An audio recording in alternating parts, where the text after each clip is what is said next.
Yo, what is up, everybody? Let's go back again. Another chapter from the story titled Don't Turn Around 2, written by Jacob Harris.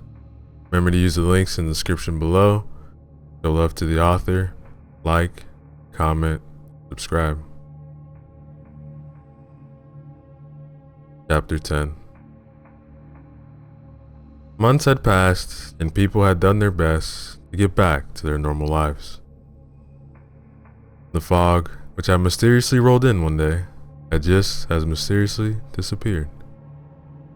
And the girl who wore a school uniform and had taken so many innocent lives seemed to have disappeared with it. The cleanup process was the most difficult part. Numerous dead bodies were strewn across the city. Some were young, some were old, but all had deserved a far kinder fate than the one they had ultimately met. One body in particular was especially heartbreaking to find. A girl locals would eventually identify as Sayuri Igarashi had been found dead on the rocks beneath a seaside cliff, much in the way Zuko Harada had been discovered a few months prior. With little investigating, it was discovered that the two had attended the same school. But after more digging, it was found that they had been friends. Any further connections were never made, as Sayuri's case was quickly closed and ruled as suicide. More journalists would come cover the story of just what had happened in the place once dubbed the Dead City. They would all tell mostly the same story the government had force-fed them. A mere rise in temperatures had created the perfect conditions for the blanket of fog, and mass hysteria had created visions of a girl in a school uniform. In some cases, the hysteria was so great that people's hearts suddenly stopped beating.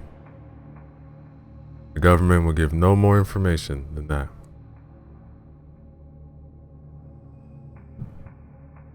Super Unexplainable Paranormal saw a boost in readership as 3 of their finest journalists had lost their lives while covering the story.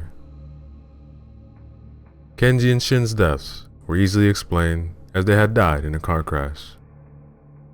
Azumi's death, however, was reported to have happened due to a heart attack after witnessing the horrific accident.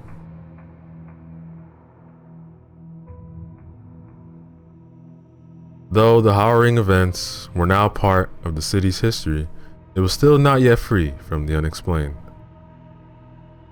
As hard as they tried, the citizens of this unamusing city by the sea would never be able to forget what had happened, as more and more of them would report seeing a mysterious girl appearing from seemingly out of nowhere. She struck a startling resemblance to one Sayuri Igarashi. Some said the sightings were nothing more than rumors, while others even claimed to have encounters with her. One thing that every encounter had in common was that the person visited was suffering a great sadness.